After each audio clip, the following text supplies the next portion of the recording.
No worries, my friend, said the frog. मेंढक ने कहा, घबराने की कोई बात नहीं मेरे दोस्त.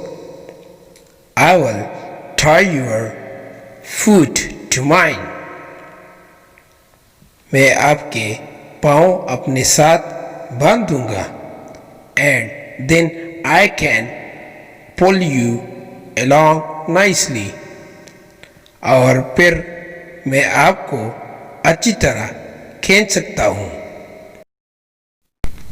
The frog laughed as he said this with intent to do mischief.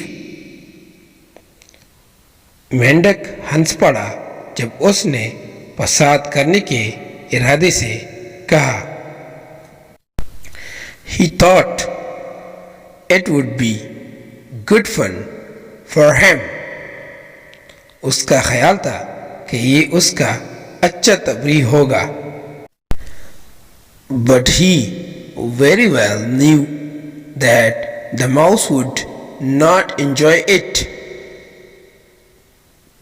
लेकिन उसे बखूबी अंदाजा था कि चूहा इससे मज़ा नहीं उठाएगा.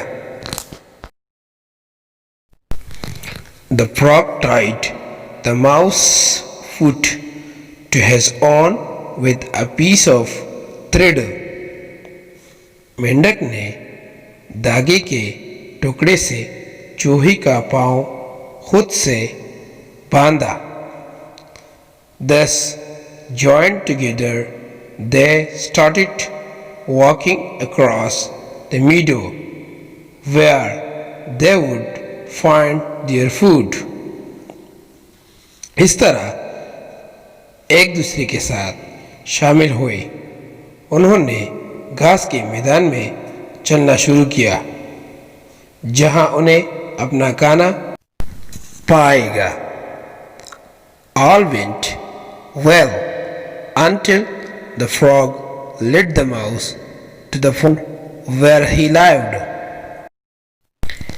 मेंढक ने चूहे को तालाब में ले गया जहां तक वो रहता था. Then the frog jumped in, taking the mouse with him. उसके बाद मेंढक ने छलांग लगाया, चूहे को अपने साथ ले गया. The frog splashed around and swam, croaking about as if he had done an admirable feat. और उसके बारे में क्रोकिंग करता हुआ कि गोया उसने काबिल तारीफ कारनामा सर अंजाम दिया है.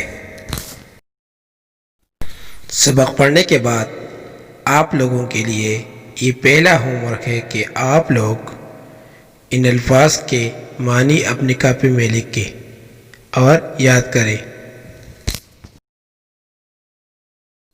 और बाद में आप लोगों के लिए दूसरा होमवर्क इन सवालात की जवाबात लिखनी है.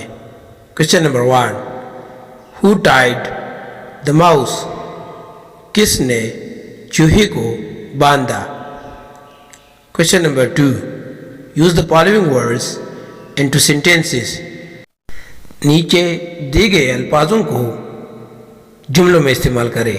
Number first, worries. Number second, left.